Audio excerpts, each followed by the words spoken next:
Welcome to Behind the Schemes, where we always get to find some of the most amazing guests and the most amazing people to tell us what makes them tick. On today's episode, we are going to find out some extraordinary new ways of overcoming adversity, motivating yourself through life, and garnering and galvanizing community. So without further ado, I'm your co-host, Danny Wright. I have my lovely mother here, Kenice Middleton, is going to take us away. Hi, everybody. Kenice Middleton here. We're so excited. We have Emma Cappiello here. Emma is a program manager with Summon, and we're going to tell you all about that. But I want to highlight some expertise that I know you'll want to know and hear. Emma connects entrepreneurs from all over the world, provides resources, provides a community of smart thinkers, innovators, creators, in a form where they can mix, mingle, and find out more, learn more, expand their businesses. And we really want to know in the day and age that we're in right now with COVID and with people really being innovative and creative in designing small businesses and being creative, what helps Emma tick? What's the secret sauce to help her keep, to continue to go and keep people engaged and connected, especially in this virtual world that we're in now? So love to hear about your secret sauce, Emma, and any tips that you have for people in managing sort of their day-to-day now in the way that you do, in the way that you're successful. Awesome. Well, thank you so much. It is such an honor to be here. I love the mother-son duo. And, I think you described exactly what I do really well. For those of you out there who don't know, I am the program manager of the Summit Fellows program. So we support 81 impact-driven entrepreneurs from 23 different countries by integrating them into the Summit community, which is this multidisciplinary community of artists and activists and entrepreneurs. And, we're about 18,000 strong now. So just really helping people find the right people to scale and drive their businesses forward. And so for me, I think it kind of goes back to a question of like, what is the best skills? Like, what are the secret sauce that makes me go? What makes me tick? And I think at the end of the day, I am a connector. It is a skill I'm continuously fostering because you can always get better at managing relationships. Yeah. One of my favorite actually articles by Malcolm Gladwell is, it was in the New Yorker back in like 1999, and it's called The 6 Degrees of Lois Weisberg. And so, she was the person who was behind the scenes doing the connections within Chicago's community. And, they always said she didn't network to network. She did it to build her Rolodex so that she was able to support other people. And at the end of the day, like, I hope I am Lois Weisberg one day. And I think when it comes to continuously fostering and continuously learning, there's a way to be very generous with your connections, but also discerning. And so for me, it's always figuring out the trusting both parties want the introduction, making them see the case for the introduction. I think oftentimes, you have to have them recognize that thread or else the spark won't ignite. Yep. And I think that's usually how you produce the most generative relationships. For me, particularly, I obviously focus a lot on the impact space. And I think, this is kind of funny because it goes like all the way back to my childhood. But the impact space itself, it was very small. Everyone knows each other, but I think I was overwhelmed on where to start. And I'm sure Danny can actually relate to this. You have CSR, you have B Corps, you have foundations, you have nonprofits, you have impact investing. Like, there is so much out there. And I think for me to understand the landscape a little bit further in college, I did actually 70 informational interviews to get to know the landscape. Informational interviews? Wow, 70. Yeah. Emma, that's extraordinary. Yeah, and it was fun, right? You got to meet people. It's like type A to the fullest. That's like awesome. That's like, seriously, figure out what I'm doing with my life all the way. So actually, given that point in that amazing opening statement you just gave, we usually ask people like, what is or what was your plan B? But what I want to know is, was this your plan A? Oh gosh, I think for me, okay, so I guess I entered college. My mom pushed me towards the nonprofit track just because of, I think, my personality fit, I think, what a lot of people think of the folks who go into nonprofits. I actually went to the University of Southern California, and they were one of the few schools that had an undergraduate program for nonprofits, philanthropy, and volunteerism. I get into that program and I didn't like it. And I actually switched to international relations. And so I think there's a lot of different tracks you can go in international relations. I took the international relations business, not necessarily the political track. And so I wouldn't necessarily say this was my plan A or my plan B, but for whatever reason in my college career, I wound back up in the social entrepreneurship department at USC. So even though I took a step back, jumped straight back into it. So yeah, I guess, I don't know. My plan B would probably be marketing would be my guess, possibly sales, but who really knows? I'm so happy to be here. I think it's the intersection of everything that I love. It's partnerships, it's relationships. It's kind of like HR. Yeah. So yeah, it's not really No, that's all. Emma, I have to tell you, I'm so impressed by you and your journey and your decisiveness. Now, I know behind the scenes, you may have had some times where you may have felt, where you're trying to figure out decisions and maybe feel a little indecisive, but you seem to be pretty decisive in going forward, right? and making a plan and attacking it. Have you learned anything that you would go back and tell your younger self about your journey to make it different or to improve upon it? Anything that you would tell young Emma? Okay, so it's so funny you asked that, because I think for me, it's the advice that was actually given to me my senior year of high school. One of my teachers back then, he was head of, I think, student activities, Mr. Walker, he told me to never bet against myself. And I think every day, every single day, I see it with the entrepreneurs that we work with. I see it with my parents. I see it with my friends.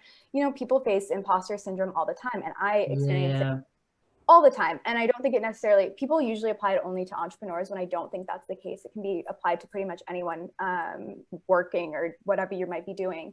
And so for me, it's just going back and saying, never bet against yourself, because I think we forget how capable we are.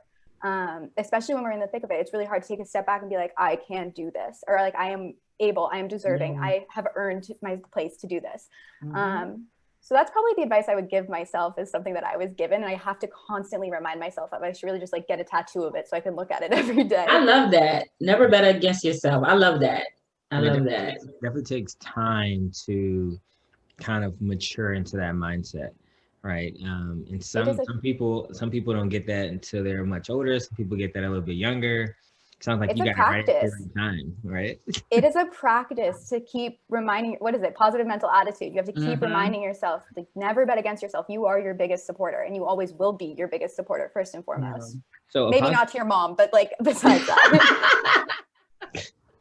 So that definitely speaks to me, right? Because I think that having a positive mindset kind of helps you propel, in all aspects of life. So in that same light, what would you say is like one of the best skills that helps in all aspects of life, all aspects of business? I think it kind of goes back to that connection and being able to see, kind of, okay, first, like taking a step back, looking at the landscape, understanding who all the stakeholders are, how they interact with each other, bringing them together to create this space for collaboration. I think that is a skill set. It is a learned skill set, kind of like what I was saying earlier. And I think actually what's happened is COVID-19 has really accelerated that opportunity. I think people are way more willing to collaborate than they were previously. And so I guess like my one thing here is like, if you can connect the dots between people, you will probably change their life. That is like something I fundamentally believe. And I think it's a skill set that takes a while, and you're constantly learning. That's going back to what I was saying kind of about HR. It's constantly learning about the different types of people and the way they operate and like navigate the world themselves. Yeah, I think there's a lot to be said about, people think about networking as, just expanding their Rolodex, just for the purposes of knowing people. But what you're talking about is really establishing true connections that they're not just self-serving. They're not just about what they can do for you. You're really about adding value to other people's lives. The whole value system and how it benefits everybody.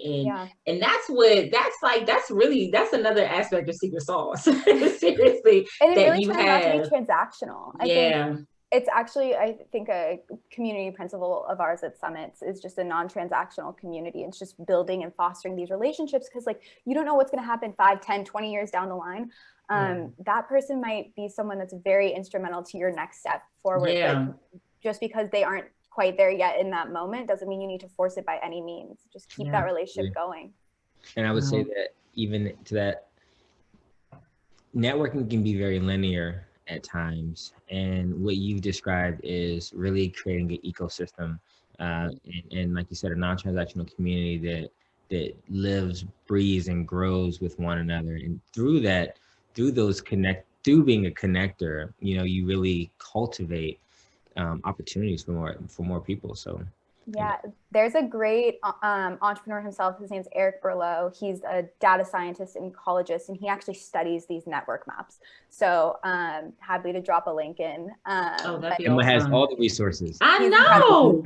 Whenever we need a resource, Emma's our girl. Yeah, I'm counting them. She's already said like 2 or 3 already that I'm already thinking about how we're gonna pull them out because people need these resources. Happily. I'm always happy to share. Generous and discerning. Yeah, no, that's awesome. And Emma, tell us, of all the things that you're doing and have done, what are you most proud of? Like, what would you say is your greatest accomplishment at this point? That's such a tough question. I think the last 9 months of the pandemic have been really hard, and it's been really tough for a lot of people.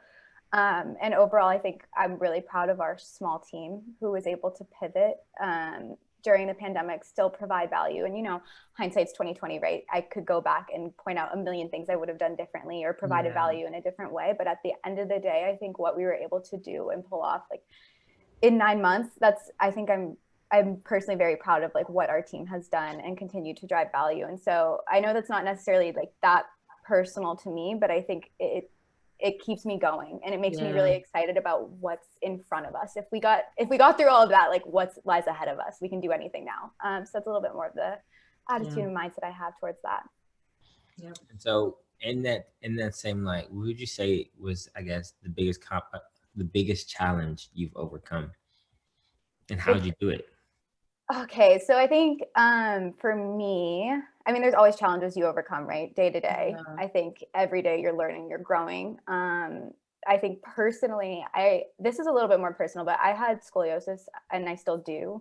And so I was in a back brace for 3 years as a kid. So 22 hours a day, I was wearing a back brace. And I think people throw around the term resilience all the time, like it's a very common buzzword, but I think it was something that a lot of people didn't see because I was able to hide it in my clothes. I may have looked a little bit bulky just because of the way the brace was, but I think a lot of times, and even now, I don't talk about it because you wouldn't see it, but it's something that's a challenge that I have to deal with every day of my physical well-being, which affects obviously my mental well-being and how I show up at work. So that's a barrier and a challenge that I had to face, at a really young age, of getting to know how you overcome things and that patience that comes with it. And also, I think the commitment to making yourself a better person. Like my parents had to instill in me at a very young age, you have to do this, even though you can't see why down the line, like you have to do this now. So it's that staying committed to yourself to always be better. So that was, I think, a challenge I learned at a young age. Thank you for sharing that. My next question was going to be, what do you bring from your childhood into your business attitude today? But I think you just told us. I think there's a few other things. I think my parents were, my dad's a doctor and my mom was in HR. And so I think across the board, they saw all different types of people. And I think at the end of the day, they would come home and they would talk about their experiences. And what I got from it at all times, it was that kindness and patience they had with people that made them better listeners. It made them more understanding. And I think, being in both of those fields, they see very different situations, but at the end of the day, it's the same. It's that baseline kindness and patience and understanding. And I think that's something I want to try to continue to bring into everything that I do in my work. So how would you respond to the customer is always right? I would nod my head. That's so funny. That's like bringing me back to my entrepreneurship classes at USC. Yeah, I don't know, you have to find what works for them. Yeah. No, that's awesome. Emma, this has been a pure pleasure and joy. Thank you so much for not only sharing important aspects of your life and business, but just being present with us today. We appreciate you, and we thank you for your time and being here. would love to make sure that people have information from you on how to connect if you wish to share, and anything else that you want to just share with folks as we're moving into 2021 and bracing ourselves for all the goodness I think that we're hopeful that's going to happen. If we all made it this far, never bet against yourself. Continue Yeah. to never bet against yourself. I think it's something I'm optimistic for what lies ahead of us. Again, I think we really created a container for collaboration the last few months, and I think it's really exciting to see what's going to come out of this for the years to come. And then, other than that, if you can keep making the connections for folks, if you see those little dots and no one else does, make those connections, because you will change probably someone's life. Awesome. And how might people connect with you? LinkedIn, Instagram, any place? LinkedIn, Emma Cappiello. Happily can spell that out for you. We can type it out. And then on Instagram, you can find me at EmmaCap3. Thank you so much, Emma. We appreciate you, and just thank you for being behind the scheme with us. It's been amazing. We love you. Thank you. This is great. Thank you. It's always an honor to be here, and I appreciate you both so much for everything that you do and for highlighting, giving people the opportunity to learn more continuously. So just thank you. Thank you so much. We appreciate that.